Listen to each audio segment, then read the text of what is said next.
Ал енді балалар, мен сендерге қазір осы тұсамысты қалай салатынын көрсетейін, Шашаның төмен жағынан жібереміз. Қазір атамыз біртіндеп аттарын атап отырады. Ал сендер екі топтан бір ойыншыдан шығып, сол бірінші табу керек сол тәсілді, тұсау тәсілін. Тұсау. Өре. Шидер. Оппа. Жарайсың, Ерхан. 2-1 есебімен шабыт тобы бүгін алдыға шықты. Құттықтап. Негізгі өрмек бауды құрайтұғын осы арқау жіп. Осы арқау жіп болмаса, мына өрмекте мынандай мүйіздер шығып, гүлдер тоқылмайды. Мен бір рет көрсетем, мұқият көріп алыңдар, сосын екінші де өздерің тоқи бересің боласыңдар міне.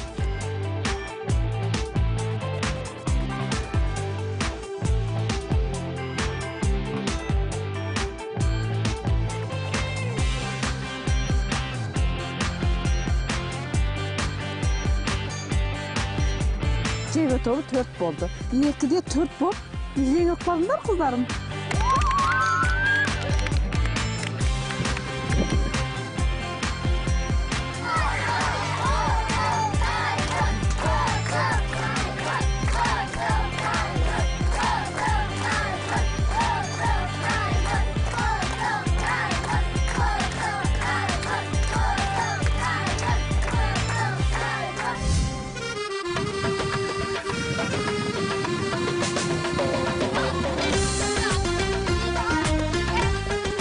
Қазақтың ұлттық ойындарын ұнатқандарың соншалық таңертең тұра сала ойынға кірісесіңдер.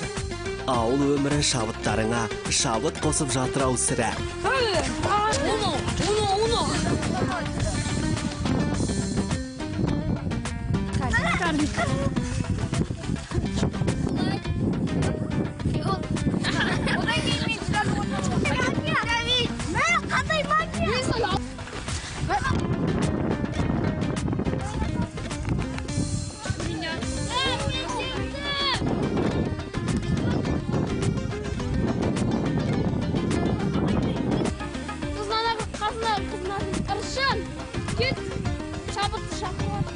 Отырасың, мойнымыздан ұстайсың.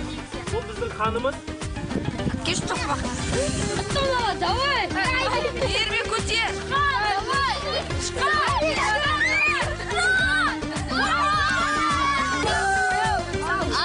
Ел дауып жүрейін. Балалар ойындар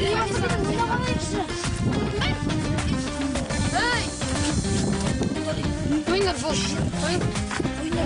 Дидар, Мұрал, екі қошқардың басы бір қазанға симайды деп тағы да сөзге келіп қалдыңдар ма? Одан да күштеріңді сайысқа сарып етіңдер. Давай, дәл болған жоғы. Болды ғой, шалма. Шалға болады. Давай. Давай, Илғар.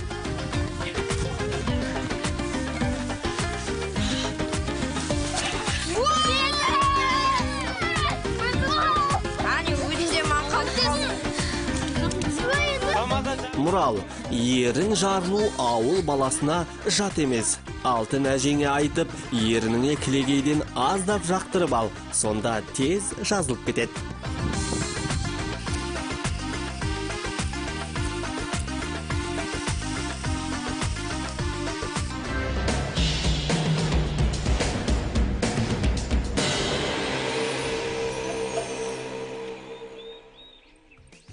Ал құлындарым, 7 қазынаның бірі сәйгүлік ат деп жатамыз. Яғни біздің көлігіміз не болмақ? Ат. Бәрекелді, ат болмақ. Сендер ақын Ілияс Жансүгіров аталарын білесіңдер ме? Иә. Мектепте өттіңдер ме оны? Иә. Бәрекелді. Сол Ілияс аталарының жылқы малы туралы мынандай бір шумақ өлеңі бар.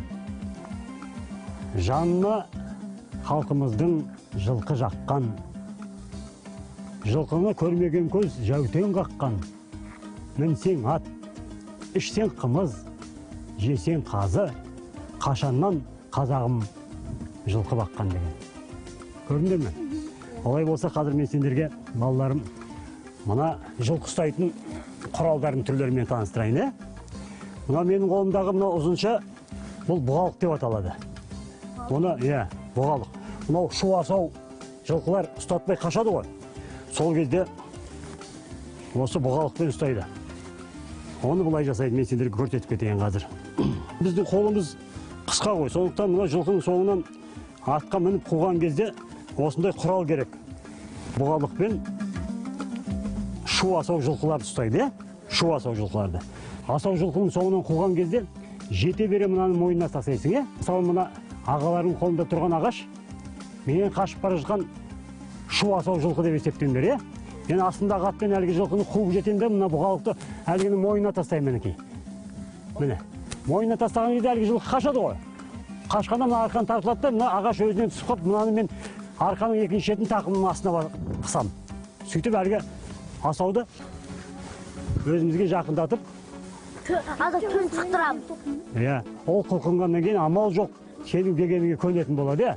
Сонысын басынан ноқта салып, жүгендеп, әкеп үйге байлайсың. Солай ма? Ал. Сонымен не үшін қолданады екен бұл затты? Аттарды ұстау үшін. Асау аттарды ұстау үшін, Ал енді мынау балалар. Мұны құрық дейді. Міне. Құрық. Мына екі жерден арқанды қазық қоқш алып байладық. Көрдіңдер ғой? Бұл құрықты біз мынау бие сауым кезінде кейбір биелер ұстатпай жатады, бір орында тұрмай жатады. Солай ма? Сол кезде сол тыныш тұру үшін ақырын барып биенің мойнына салып, бір жағын ұстап, сауып болғанша осымен құрықтай тұрамыз. Биемізді. Болмаса асау құлындар болады. Соларды ноқталау керек болады.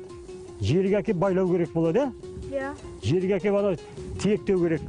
Сол кезде осы құрықпен әрге құлынның мойнына саламыз да құрықты. Әнекей. Алай қысқартып жақындартып әкелеміз ағын.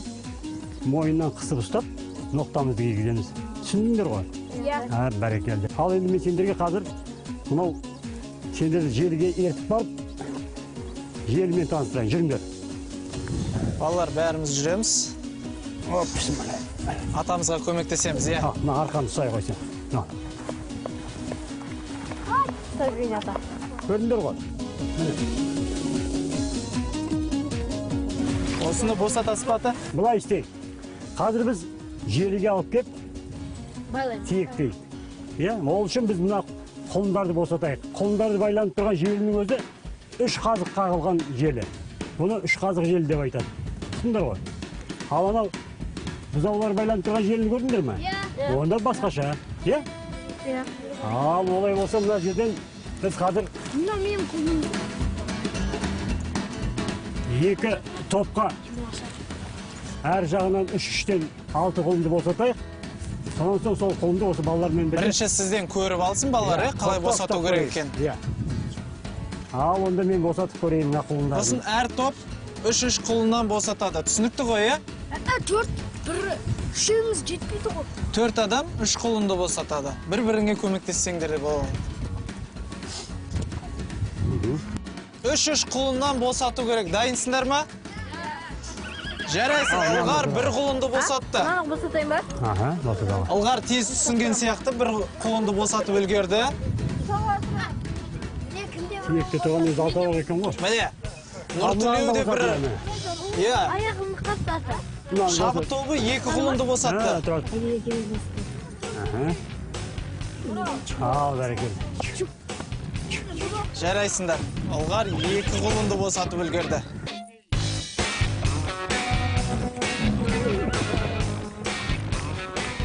Балалар әдетте желі басындағы ноқталы құлындарды ғана сылап сыйпайтын, ал бұл жолғы міндет құлындарды құрықпен ұстау. Жеңіл тапсырма емес, әрине. Нәтиже не болар екен? Тағы бір құлын қалыпты. Асқонды. Құрық. Асқонды. Жүрмеңдер. Жарыс жалғасуда, бірақ әзірге екі топтың еш қайсында да ұпай жоқ. Тоқтаңдар, жақындамаңдар, құрықпен ұстау керек.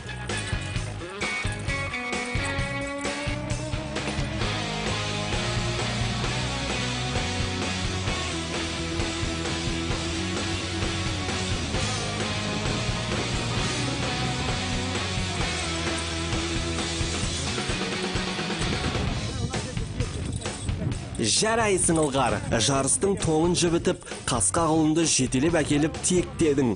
Бірақ деген ай, саған жылқышы атан көмектескендіктен тапсырма толық орындалды деп саналмайды. Уақыт сырғып өтуде, ал әзірге бірде-бір құлын құрықталған жоқ. Бағдарламаны осыған дейін жарыстармен салыстырсақ, бүгінгі бәсекенің балаларға мүлдем қиын болғаны байқалады. Нәтижесінде екі топ та ұпайсыз.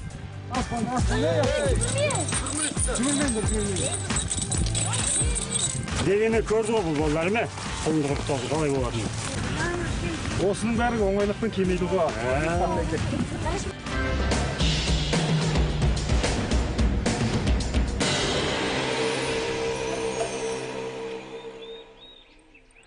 Қыздарым, мен бүгін жүн сабақ өнерін көрсетейін деп отырып, бүгінгі жарысымызда сендер жүн сабайсыңдар.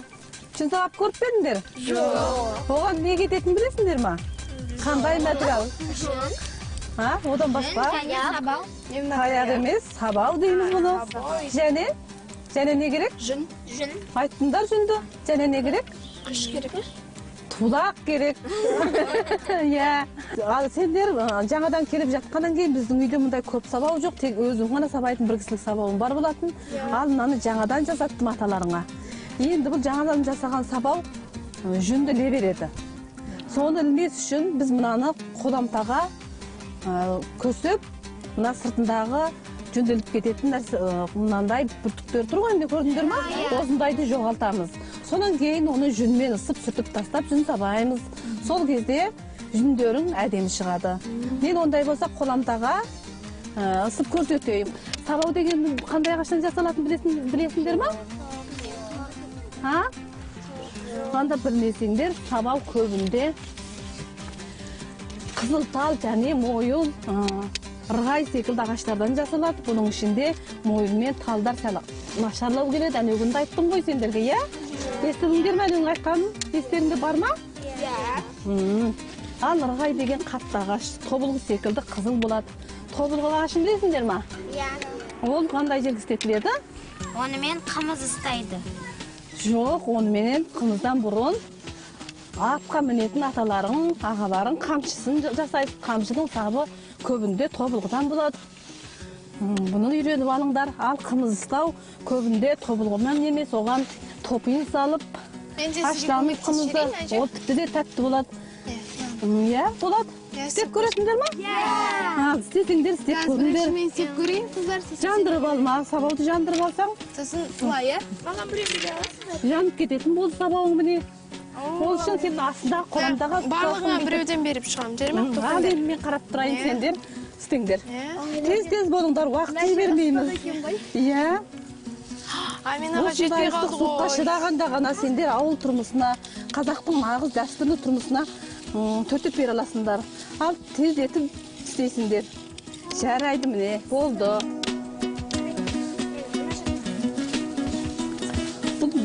Қайсар қазақтың істейтін тіршілігі. Қазақ аналары, қыздары осыны кішкентай кезден үйренетін болған. Жарайды.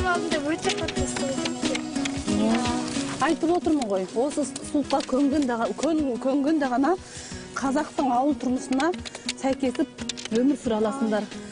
Ертең күні үлкен қиыншылыққа төтеп беру үшін бүгін осындай кішкене қиыншылықтарды бастарынан кешіргендерің дұрыс.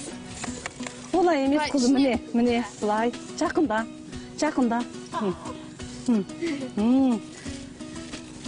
Сендер. Ал болды. Неге мына затты пайдаланады? Ол заттың атын білесің бе, онда мен өзің? Тулақ. Ол тулақты осы арнайы жүн сабуға пайдаланамыз. Өйткені оны кигізге, болмаса басқа материалдарға сабуға болмайды. Басқа материалға сабағанмен жүн жадырамайтын болады. Тек қана тулақтың осы жүнді майда сабауға қосатын үлесі зор. Әже, бұл тулақ қалай жасалады? Тулақ малдың терісінен жасалады. Көбінде сиырдың жоқтар терісін алып, илеп, оны кептіріп төрт пұшпағына 4 қасып қағып келіп жайып қоямыз. Енді мен сендерге 4 сабаудан 2-ден сендерге теңшеп берейін, сосын сендер жүн салып берем. Не мынау бірден екен. Иә, 2-ден. Мінекі еңгілік саған 2-ден тұтамыз.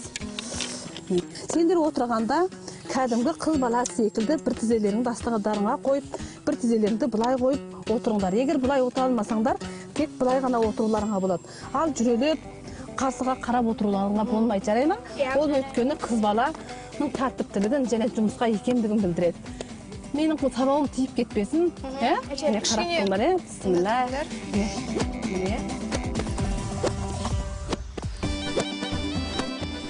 Бұлай сабайсыңдар. Сабауларыңды бір рет бүйтіп ұрасыңдар да, міне. Қатты бұлай қарабаңдар әптен, мұқият.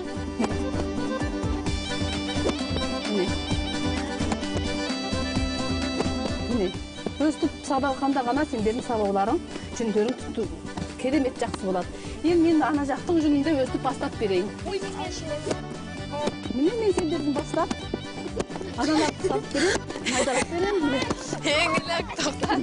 Сендер жүнді майдалап және шашпай, жақсылап сабауларың керек. Қай топтың жүні жақсы, әдемі болса, сол топ жеңімпаз болады.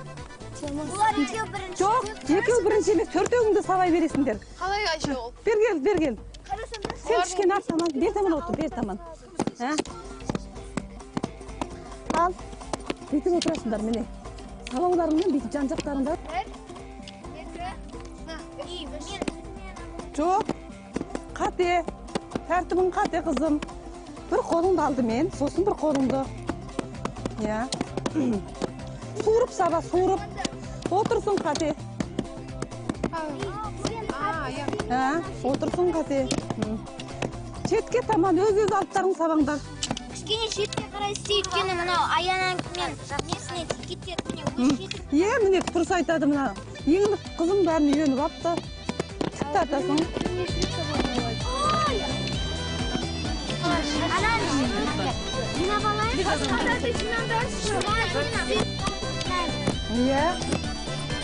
Не қызы? Жиыңдар. Міне ақ жүнді беріп ұстай салыңдар жаңа сабалсыз.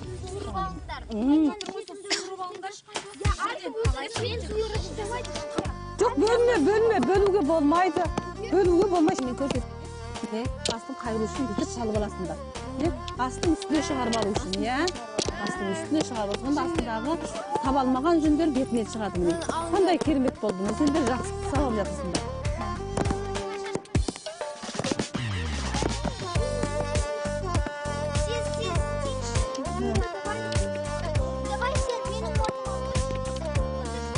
Кейінірек отыр. Кейін отыр. Тұрышжан. Кейінірек отыра қой. Ана бұлардың сабауы тиіп кетсе, сабауын ұшып кетіп көзге тиеді. Оларға біраз азырақ салынды. Бірақ сол азырақ жүнде олар дұрыс істей алмай жатыр.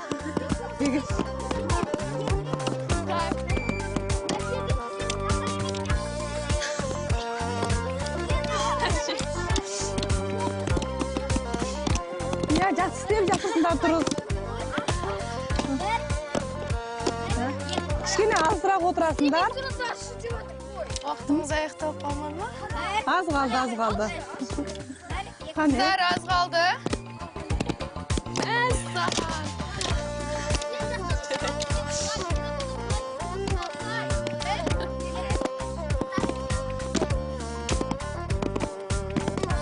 Тік суырып аласың, еңлік. Қолтықты бұлай жібересің, суырып. Жүні қалмайтын болды ғой. Олар түтейіндер. Сен мұна қара мен. Жинап алыңдар. Суырған кезде бұлай суырасың да міне. Міне, олды бұлай. Бүйтпейтіндер. Сендер бүйтіп істесең дұрыс кетпеген не ол? Бұлай, екеулерің екі жақтан бұлай, біз екі жақтан бұлай.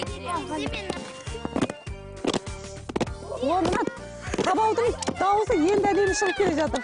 Сен бұлай істейсің де қайттан бұлай істейсің. Бұлай істейсің де қайттан бұлай істейсің.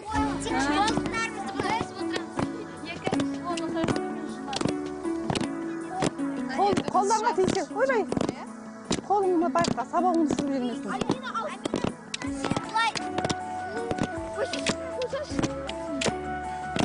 Сен былай істейсің, да, сосын қайтадан үстіге көтересің. Былай істейсің, өзің түсіп кетеді. Істей беріңдер, бәрің істей беріңдер. Білгендеріңше. Қолтықты ашпаймыз. Ана қызымның қолтығы керемет әдеймін. Жоқ, ашылған жоқ, жарайсың. Аянаның қолтығы сабағанға келіп жатыр. Еңліктің қолтығы ашылып кетіп жатыр. Қыздар, уақытта аяқталды. Болды қыздар, тоқтатамыз. Сендер көңіл күйдерін түсірмеңдер. Сендер де керемет сабадыңдар. Тек қана біраз ұшырып, шөп шалаңды қосып алғандарың болмаса, және Әмина қызым біраз сабаудан шегініп, сәл білмей қалғаны болмаса, сендер қатты тырыстыңдар.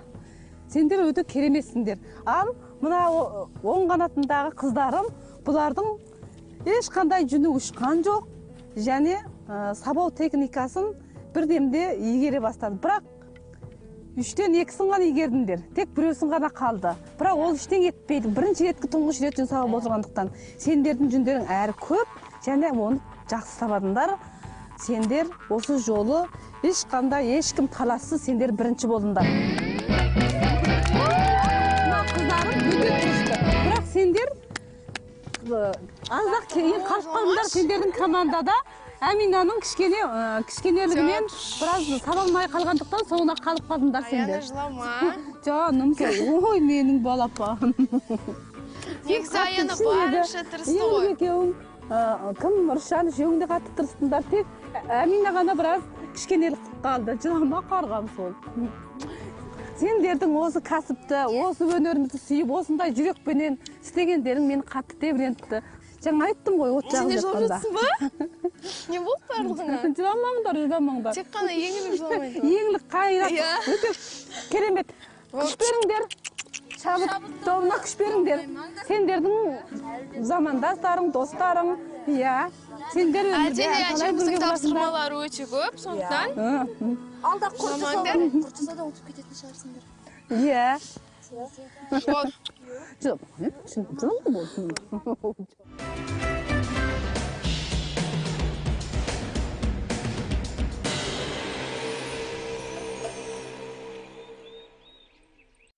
Бүгінгі біздің қонағымыз медицина ғылымдарының докторы, Назарбаев университетінің профессоры Тұрсынжан ағамыз. Тұрсынжан аға, қош келдіңіз. Рахмет балалар, өте қуаныштамын. Қазақ медицинасы ең баста негізінен біздің ұлттық салт дәстүрімізбен бірге дамыған деп айтсақ болады. Өйткені қазақ ұлты біздің ата бабаларымыздан тартып, біз атқа жақын ұлт болғанбыз. Атпен шауып келе жатып, аттан жығылып, аң аулап, жарақаттанып, сүйегіміз сынып, сондай жарақаттан соның себебінен бізде көптеген ұлттық медицина ақырын-ақырындап дамыған. Өте-мөте қазақта мына сынықшылық, яғни отаршылық деп айтады қазақша.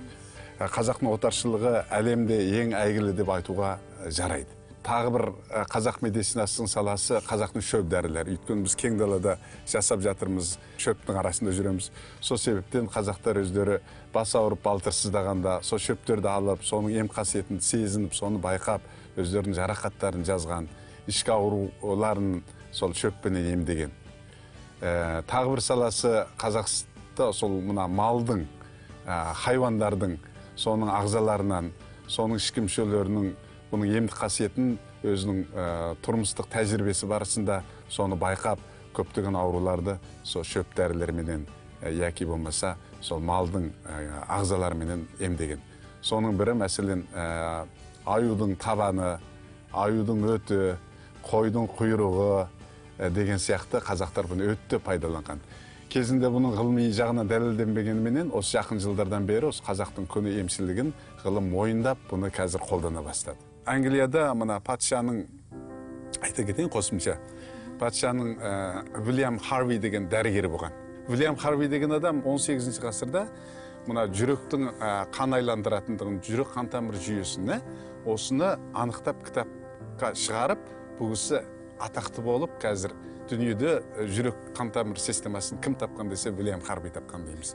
Бірақ өте бойдақ бұны 15 ғасырда мына Орынбург деген жерге бір досын іздеп, сол жерге келіп, екеуі аңға шығып, бір түлкіні атып алған ғой.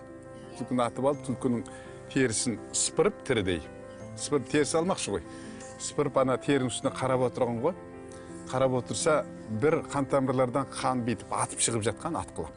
Ал бір қан тамырдан ақырын бетіп ағып шығып жатқанда, сорғалап ағып шығып жатқан. Бұл өзі адамның орталығы ми ма, жүрек па деп зерттеп жүрген адамда әлгі қарап отырады да айтады. Бұл әсілі жүрек деген нәрсе бұл адамға өте маңызды екен. Бұл адамға бүтін азықтықты адамға жіберетін үлкен бір негізгі адамның мүшесі екен. Қарап отырсақ, міне мынау қан, мына қан тамырдан келіп жатыр, ол келіп мына теріге келіп, ұлпаларға тарқалып жатыр.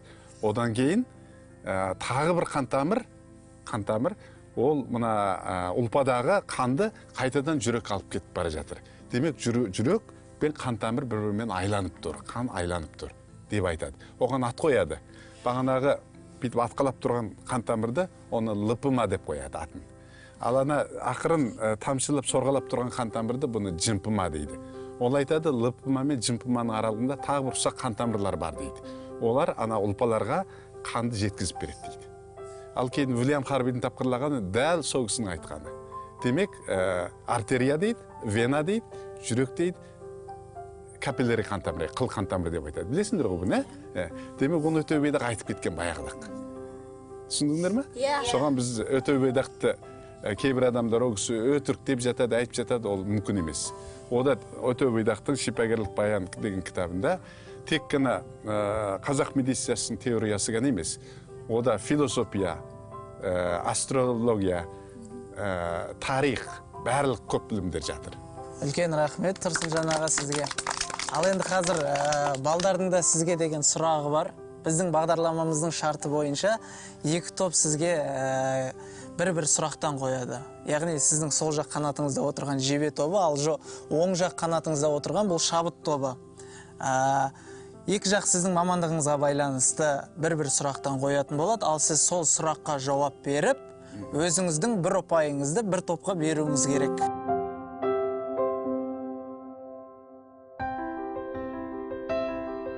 Жақсы, ал енді бірінші болып... Шабыт тобынан бастайық, оң жақтан бастайық. Оң жақ қанаттан бастайық, ал шабыт тобы. Ата, сіз туралы медицина туралы кеттіңіз, Иә. Қазақ халқының. Солардың ішінде ең көп таралған ол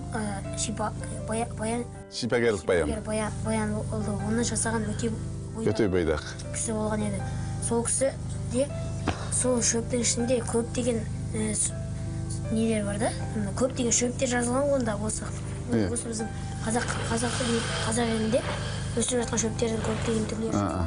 Соның ішінде сіз өзіңіздің ойыңызша неше шамасы қанша түрлі шөптің неше түрі бар? Сіз олардың ішінде ең маңызды көп рөл атқаратын шөптердің, көп қолданған шөптерді айтып бере аласыз? Енді бұл сұрақтарың өте жақсы сұрақ, маңызды сұрақ, менде өте қызығатын тақырыптың біреуі. Шипагерлік баянның өте бойдақ әкеміз, үлкен атамыз бұл кісі соны 15 ғасырда кітап жазып қалдырған.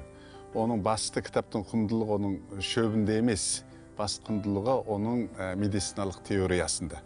Өйткені қазірге дейін, мәселен, біздің отаршылар бар, халық емшілер бар, бұлар қазақ медицинасын қолданып жүр.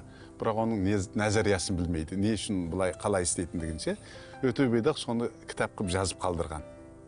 Сонау қазақ хандығы құрылудан бұрын. Бұны қалдырған, бұл негізінен теория бар. Теория бар. Қазір сол кітап ашылып, адамдар соны зерттеп жатыр. Мәселен, көп адамдар Қытайларды зерттеп жатыр.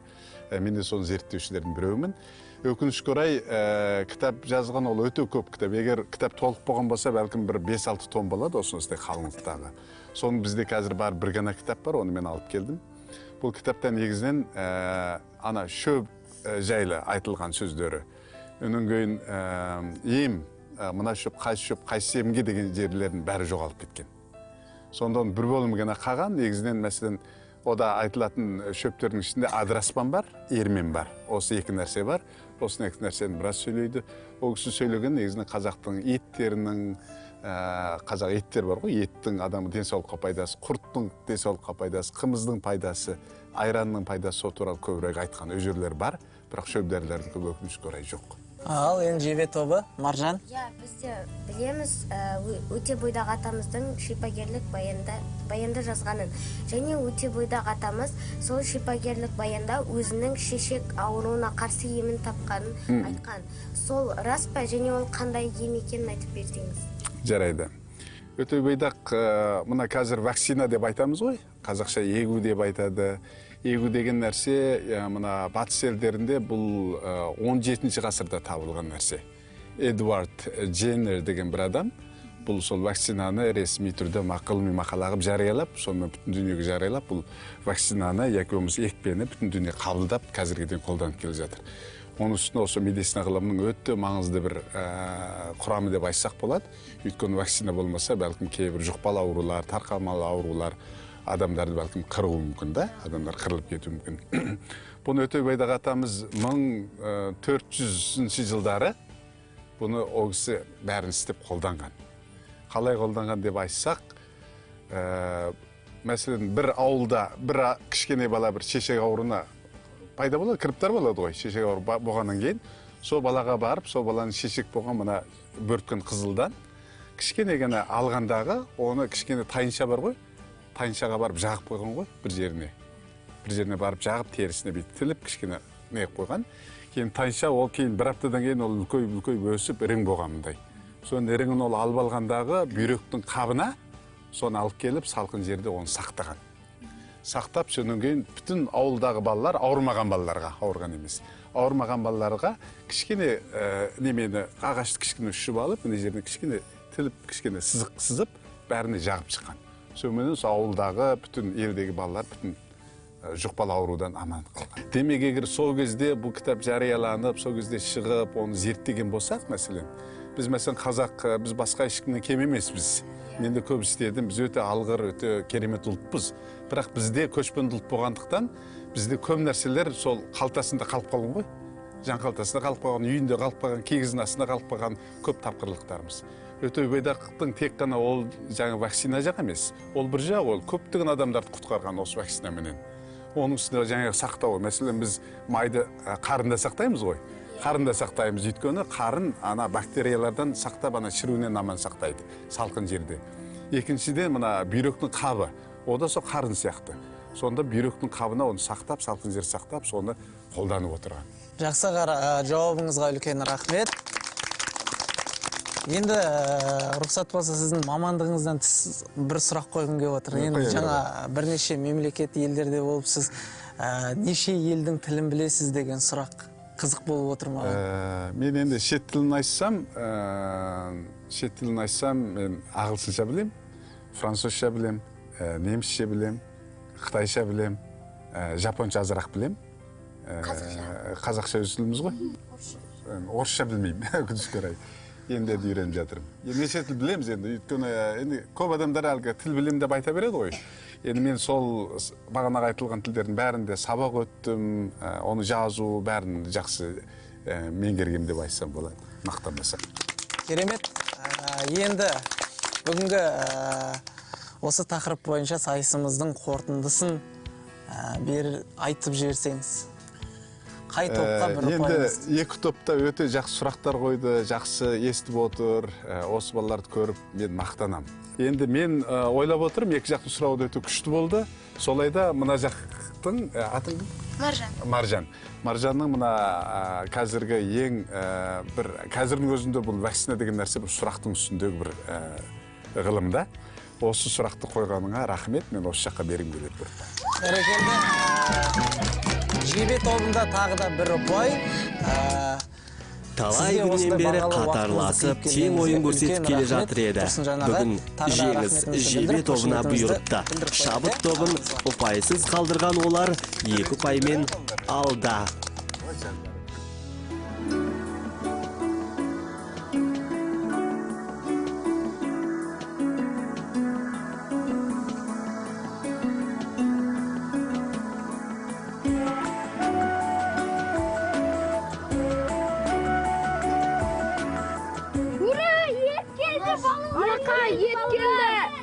балалар, мен сұрағындар аталарыңдан.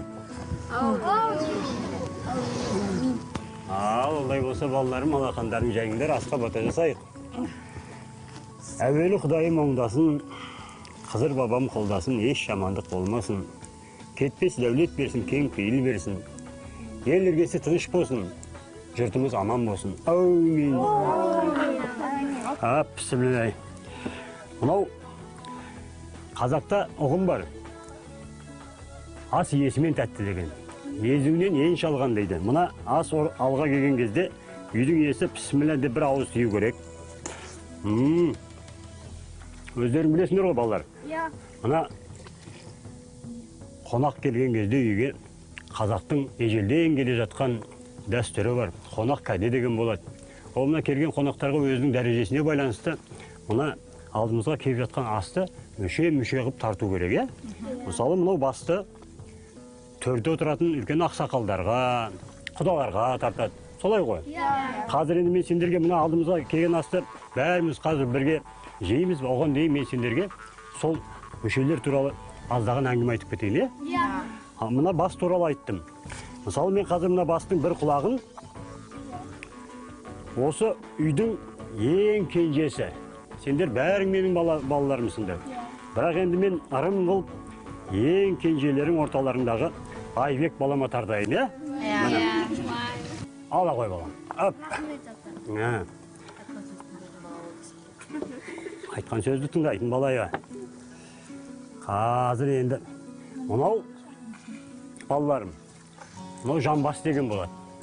Жаңа өздерің айтып кеткеніндей, үлкен ақсақалдарға, төрде отыратын құдаларға тартылатын кәде, мүше.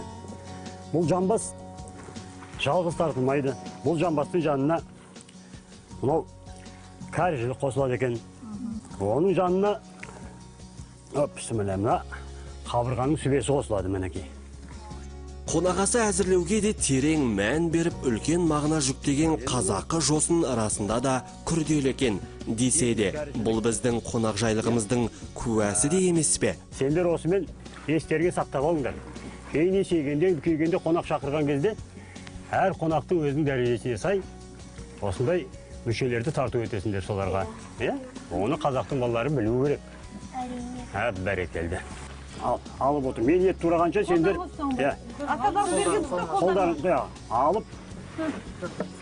қолдарың алып, қабырғаларды мұжып отырыңдар. Бісмілләh. Балалар, аталарың берген сыбағаларыңды алдыңдар, ал сендер қазақтың тамақтану әдебінде сүйекті таза мүжу керектігін білесіңдер ме? Бір үйдің баласындай таласа тармаса ет жеген қандай екен? Бәрі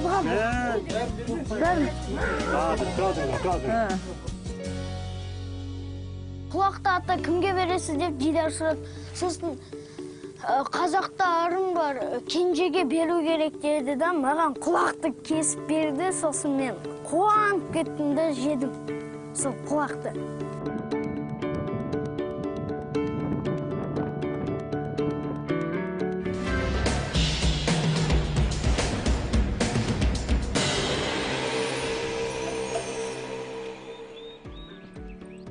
Ал балалар, 7-ші күніміз, Аз қалды, енді қалаға да жетеміз, сәл шыдаңдар. Бірақ дегенмен бүгін қыздар жақтан бастау керек сияқты. Бүгін негізі жарысымыз басталған кезде өте күлкілі жағдай болды, шынымен. Тіпті әжеміз екеуміз кішкене күліп те алдық.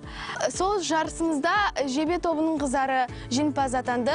Және де шабыт тобының қыздары еңліктен басқа 3 қыз жылап та алды. Соған не дейсіңдер, қыздар?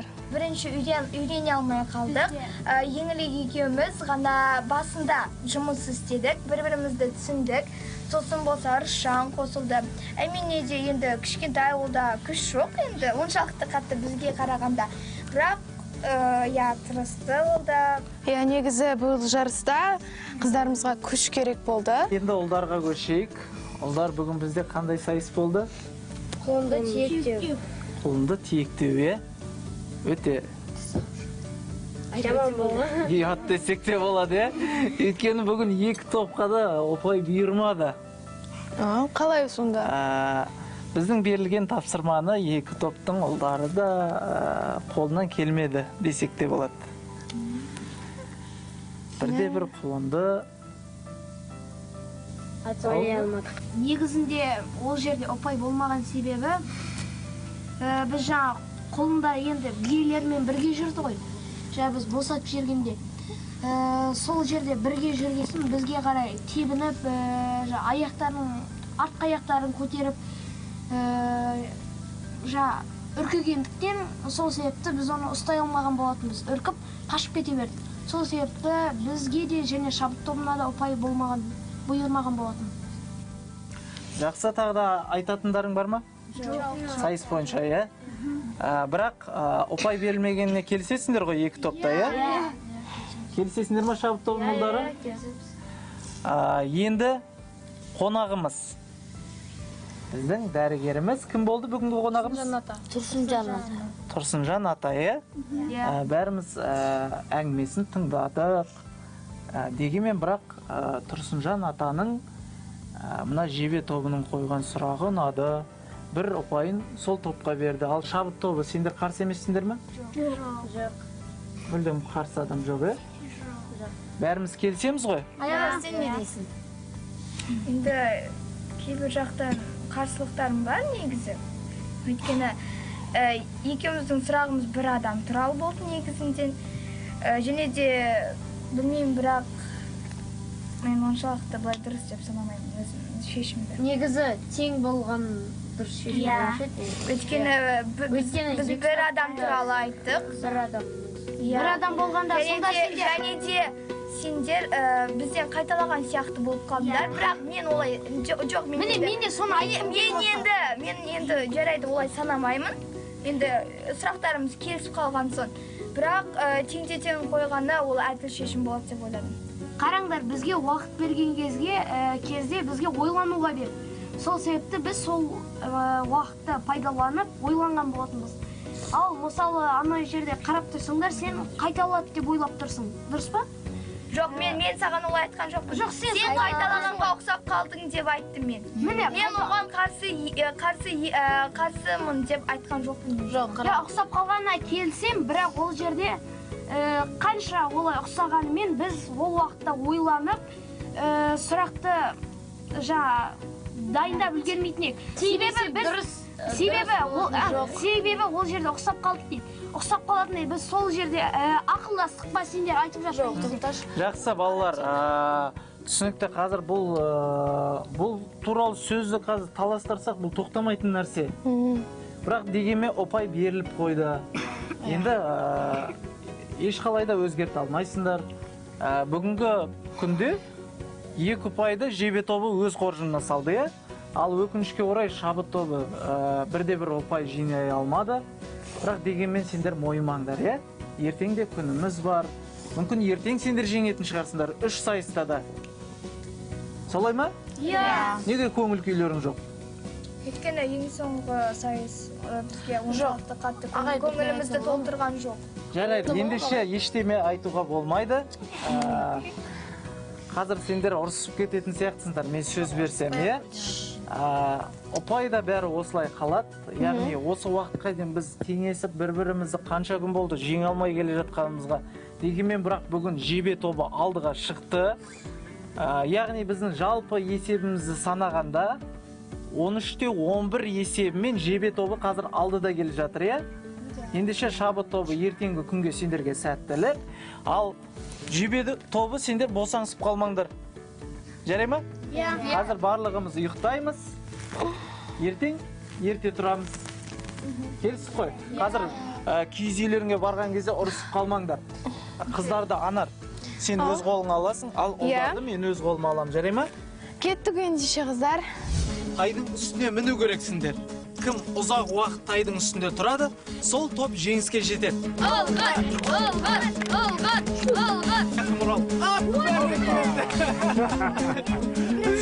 Лидер!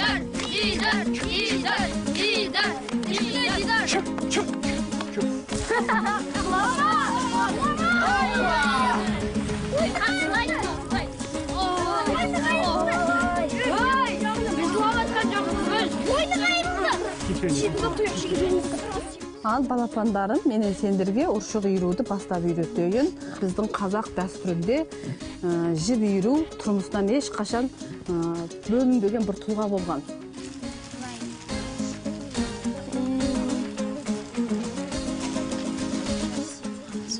Көрөмүз канча кулаш болгон. Булардыкы узундау экен. Міне бір кулаш және